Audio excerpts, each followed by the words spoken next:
Hi there everybody, nice back here again, and today we've got another inbox review to you, and today we're going to be looking at Great Wall Hobbies A-10C Thunderbolt 2.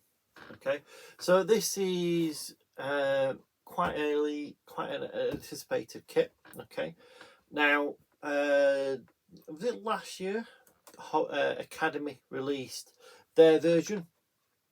Again, a really nice kit. I've reviewed it on this channel.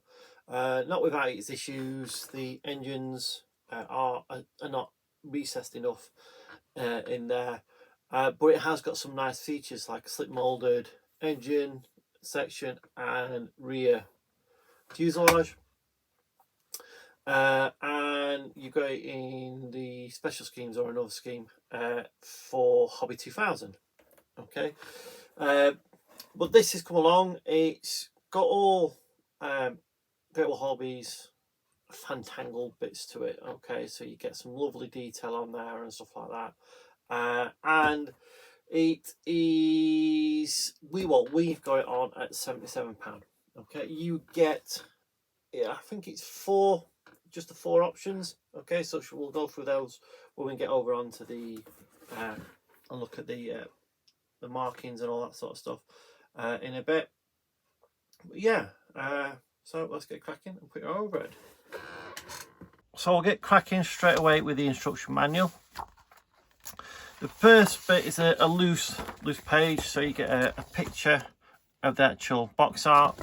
On the other side, you've got the colour callouts in Mr. Colour, and on the inside you have your sprue map, okay, with your decal options.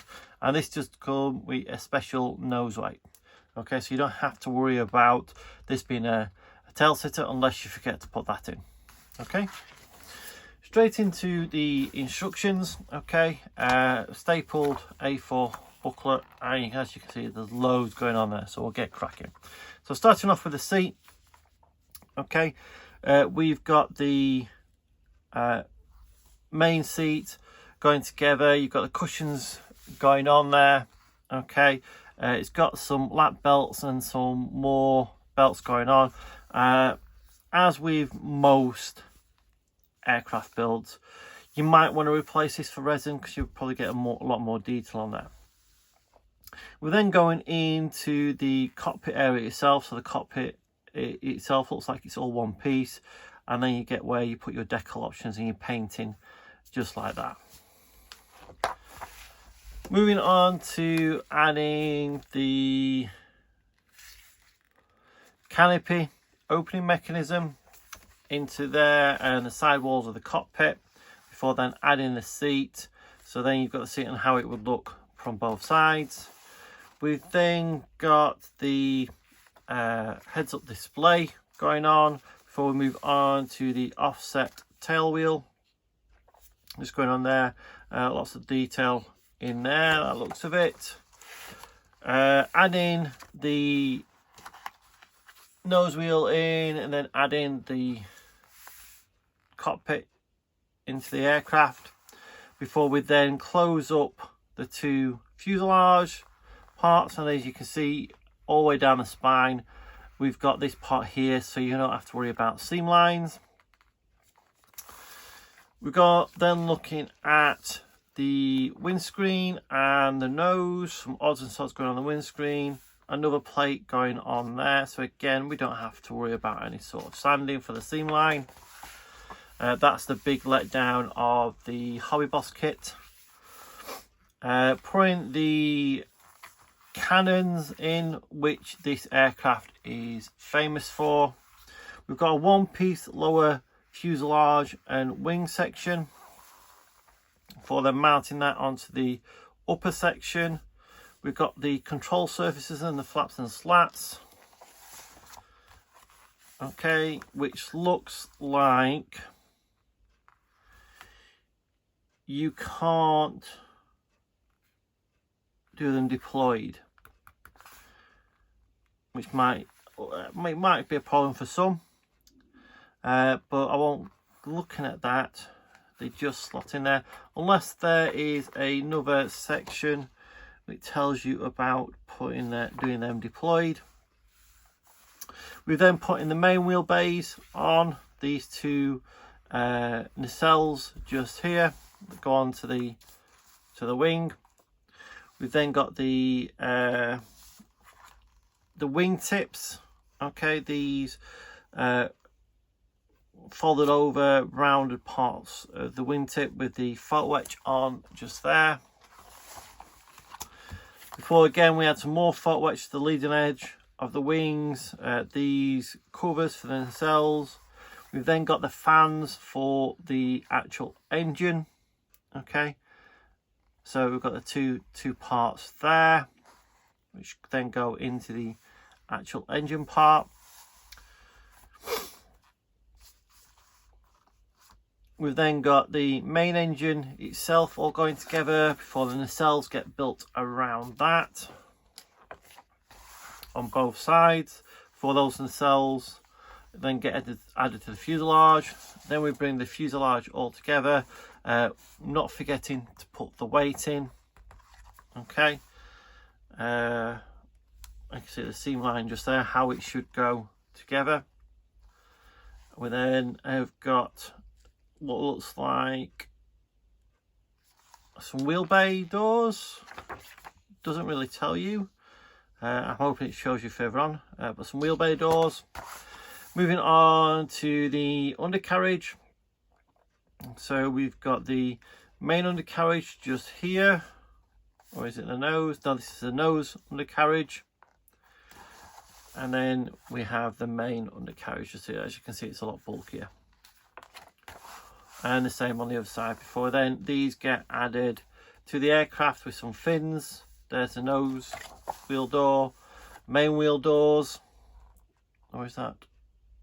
Oh, that's part of the nose wheel door again. The main wheel doors are down here. You can actually model this with everything closed up, which is good. Some slats on the front leading edge. For the tail section goes on, and then we've got some of the control surfaces all going together before you can mount these. And these looks like you can have them deployed, so these are like the dive brakes, I think, or the air brakes. So open or closed, tail, the fins and the control surfaces, then all going together as one onto the rear of the aircraft. Some more odds and sods going over, fins, PO tubes, all that sort of stuff. Photo etch going on all over before we get to the main canopy. And the main canopy, whether you're having it open or closed. The ladder for going up into the aircraft, and then we move on to the weapons callout. So we've got pylons and weapons. So we've got Mavericks, the AN-33 pod. We've then got fuel tanks, AIM-9 missiles, the 131 ECM pod, the AAQ-28 pod, the LAU 131 launcher, a big GBU 38 bomb, GBU 31 bomb, GBU 12 bomb, another ECM pod, and then all the painting for this aircraft on the pylons and the weapons. And then adding all those weapons to the actual aircraft and the different loadouts. So you've got weapon ordnance 1, 2, 3 and 4. So make up your mind beforehand so you're not building them all. And then we've got where all the stencils go, and that's the main booklet. So there's quite a lot in there, so quite a lot of parts, so it should build up to a nice model. We've then got our colour call outs. So A is okay, so we've got A, top and bottom, so the black snakes, okay, from Afghanistan 2018. B, we've got the 184th Fighter Squadron, 188th Fighter Wing, Fort Smith, 2008. We've got C, is the 354th Fighter Squadron, 355 Fighter Wing, Davis Moreton Air Base, 2020. D, we've got the Flying Tigers from 24 3rd Wing Langley Air Force Base, 2011.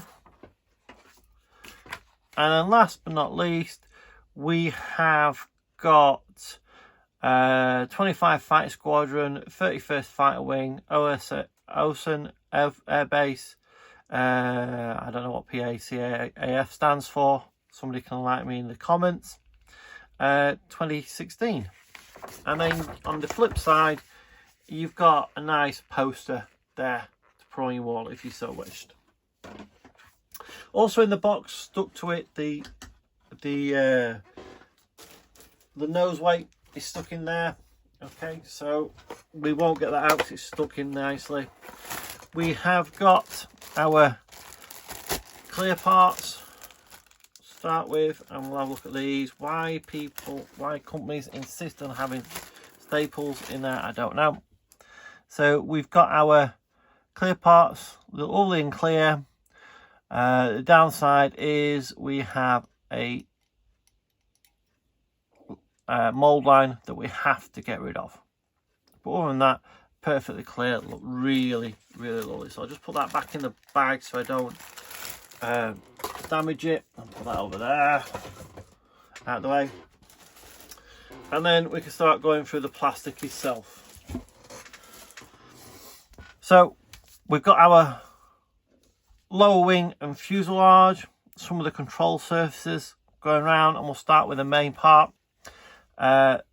Lovely grey plastic, some nice seam lines, really crisp panel lines, some lovely raised detail as well. So all this riveting down the back is all raised, okay, and there's some lovely detail in the actual wheel wells. Again, like I said, we've got our control surfaces just there. Again, some lovely detail on there, and all different little parts. So really nice. We then got the next pad's got 2 sprues in it. Okay, so we'll just put that bit to one side. And on here we've got the wingtips, the instrument panel, looks lovely. We've got the coning for the nose, that panel that just goes behind the cockpit. Some, I don't know whether that's going to be some sort of cockpit part or whether it's molded really nice, some nice detail on there. And a pylon, again, really nice molded with raised and recessed detail. We also in that bag had one of the pods. So you can see we've got the pod just there. And again, we have nice detail on this grille at the back, and nice panel lines, nice raised detail for the clips or the clasps for closing that panel just there. Next up is just some of the smaller parts. So here, well, it looks like some pitot tubes, some fins, some maybe the parts of the undercarriage or door mechanisms, some pipes and other bits and pieces. And they're really nicely fined parts. So be especially careful getting these parts off, because if you break them, it might be a pain to try and glue the parts back together. So be extra careful with that sprue. This one's got 2 bits in it, but we've got fins for our aim and we've got the actual AIM-9 just there. A little bit disappointed because obviously Great Wall Hobby were known for having one-piece weapons. Okay, I don't know why they've gone to the two-piece, maybe just to make things a little bit cheaper for us, for the modelers, because if these were all one-piece, it might cost a lot more money, maybe in packaging or wherever. Okay, so yeah, I mean, it's not great, but the detail on there looks fantastic, plus you can get resin ones of these if you so wished. And that's the way I might be tempted to go. So we've got parts of the wheelbase, the undercarriage. Looks really solidly moulded, so I can't see this having any issues when stood on its actual wheels.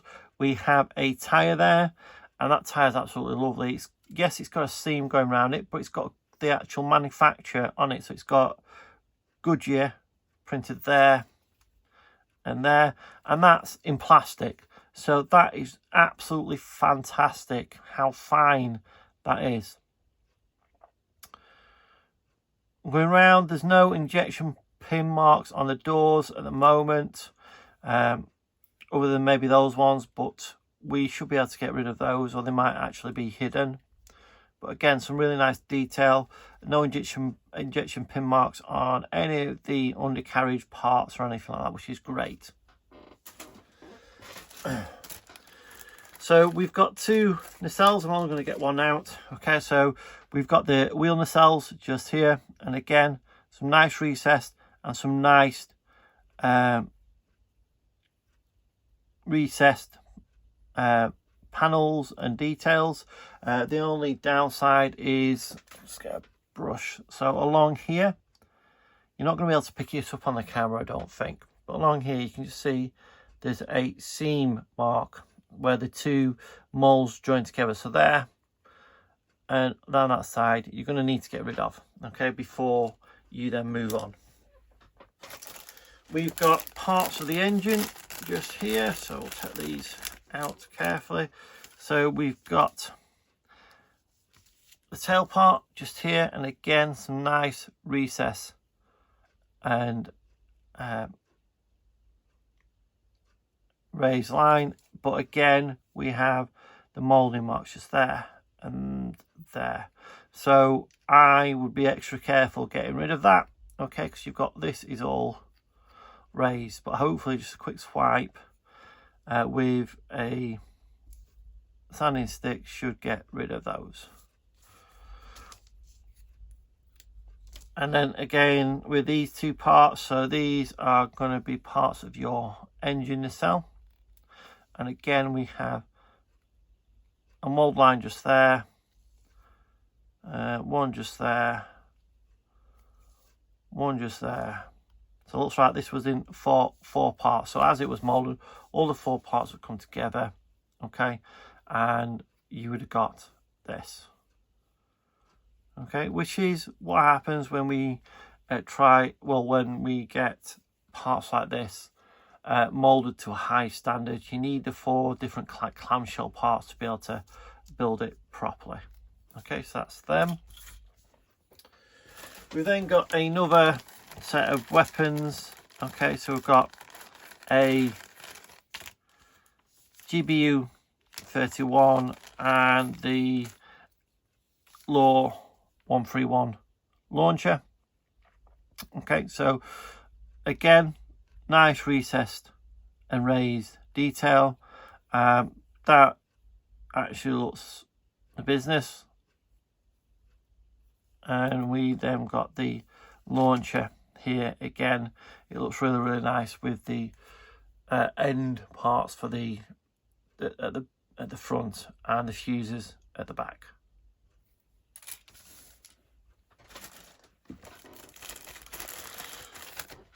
All right, some more ordnance. So we've got our main fuel tank, a really big fuel tank. Okay, some nice raised detail. The only problem we're going to have is when we sandwich these together, where these parts are raised here, you're going to lose that definition. So you're going to have to try and replace that somehow. So maybe a strip of plastic card all the way around, and then fin it to the right fitness actually on the plastic. So I'd be tempted to get rid of these as I'm sanding it down, and I just replace them. But that'd be just me. Then got a what looks like a pod of some sort. Okay, quite a few pieces there. Again, some nice rivet detail, some nice grill detail on there. And then we have got another pod just here, and again you can see the nice where the clips are for the panels, a nice recess detail, some nice rivet detail on all parts. So really nicely done. More ordnance, and let's have a look what we've got in here. So we've got two different types of parts of the ordnance. We'll start with this part, and we've got another pod, as you can see just there, same as all the rest. Nice recess, nice raised detail, really finely done. And then we have the AGM65. Okay, two parts again for the main part. But you should only have to get rid of the seam line at the beginning, just up here, and then you've got the fins at the back.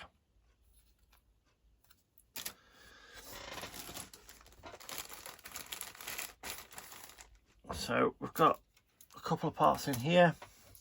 So our pylons, all pylons are all one piece, which is great. That saves me a job.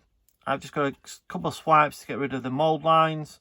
I won't get rid of any of this lovely detail that's on there all the way through. We have the mounting parts for the actual all the weapons to go onto the actual pylons, and again they're all really nicely done. I'm hoping they've given you more than you actually need, just in case you lose some to the carpet monster. Then we've got a GBU 12, so a smaller bomb. Okay, we've got it in 3 pieces. I like how that part is all one piece. Just a few mold lines to get rid of, but that should go together lovely. And we've got the fins at the back to go in with nice positive location parts.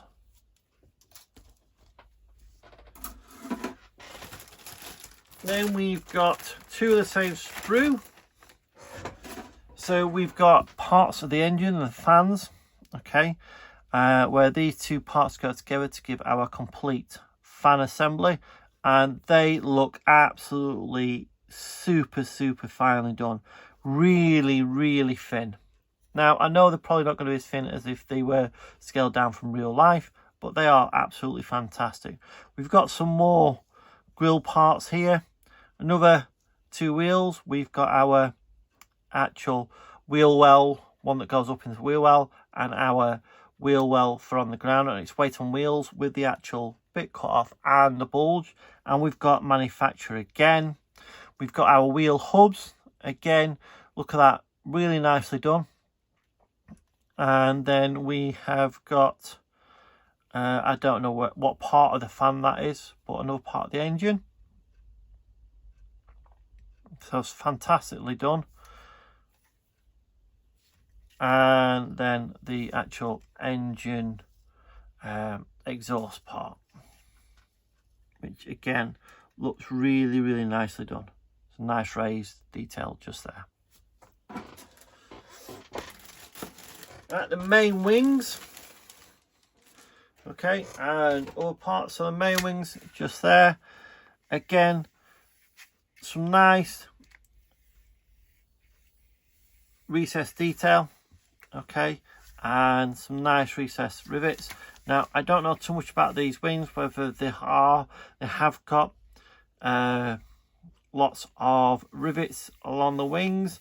That will be something I'll research when I do this, and if they have, I might look at doing something, but I probably won't, because this is going to be a lot of work anyway. Okay, some nice recessed detail in these engine nacelles, okay, and parts of the tail, I believe these parts are. And again, one piece, so lovely, don't have to worry about putting them together, less work for me. Within that bag we have the spine, okay, so this means I don't have to worry about sanding the recessed parts and getting rid of them. And we've got some nice raised rivets all the way down the sides and on this rear part here from about there. We have again some nice raised rivets on the fins on both sides, and then we've got the horizontal parts and other parts of the control surface. Again, lovely raised detail, okay, on all these parts. And again, these parts are all one piece.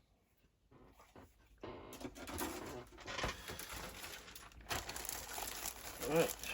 Oh.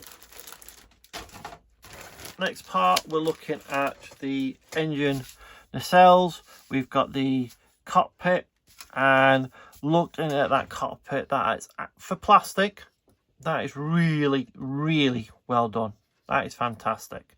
We've got the seat, and again, that's nicely done. That's really nicely done. I mean, this seat, it might do its job, okay. You might want to have a look for a resin replacement, okay, but that's up to you. I think it's quite serviceable. I normally try and look for resin replacements if I can. We've got the sidewall, and you can see the actual, it's making it look like it's got fabric on here that goes on this part of the actual cockpit. And then we have the nacelles for the engines, and again, some nice detail going on there. Some nice detail with the raised and recessed parts, the engine rings, yeah, really nicely done. And then we've got the nose undercarriage bay, so that's the main part, and then these two parts here are both for the walls, okay, so they're really nicely done. And then we move on to the main fuselage. So as you can see, we saw the wings earlier. It's not going to be a small aircraft, this, and it's not, okay. So we've got some nice detail all the way down, and we've got recessed and raised. So all the way down here, this is all recessed apart from that panel line there. We've got some raised rivets, and all the way on the back of the fuselage, they are all raised as well with the recessed panel lines. Okay, nothing really to write home about in there, because it's all going to be made up with other parts. But yeah, really nice detail. And then last but not least, for the plastic at least, we have another bomb, the GBU 33. Again, two parts with the fins, and same as before, some nice detail all the way through. We've then got our decals, should I say, and our photo etch. So we'll take these out. So our photo etch, okay, we've only got a few parts on there, as you can see. But then we've got our decal sheets. So we've got 3 sheets. We've got our stencils for what looks like the bombs, and they are actually, I can actually feel them. So they're going to be really thick, or it's just because they're so close to the actual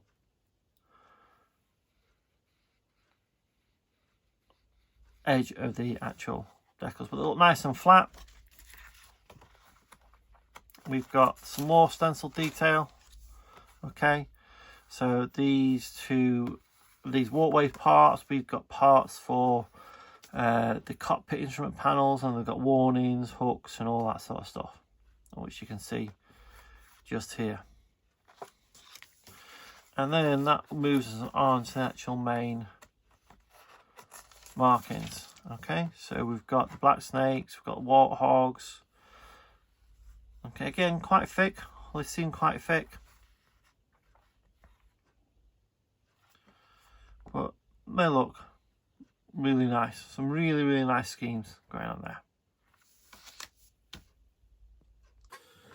So that's Hobby 2000, Great Wall Hobbies A-10. Now, to my eye, it looks absolutely fantastic. It looks a really cracking kit. Lots of detail, lots of different things with some really nice options all the way through. Okay. Personally, I'd probably be looking at doing the Afghanistani version because I can weather that up if I wanted to. Being a grey aircraft, you can really go to town if you want to, and these aircraft got a hell of a beating, so I'm more likely to do that one. There is a version coming out, so the A version you can do from Gulf War 1, so 91, with the green screens. I don't know when that's due, but they are doing an A version of this kit. Okay, so this is the C, they're doing the A version. And that is that. Again, a lovely kit. I'll put a link where you can get it from us if you so wish. And like I said, we're selling it for £77 with free postage if you live in the UK. Anyway, that's it from me, and I'll see you in the next one. Bye for now.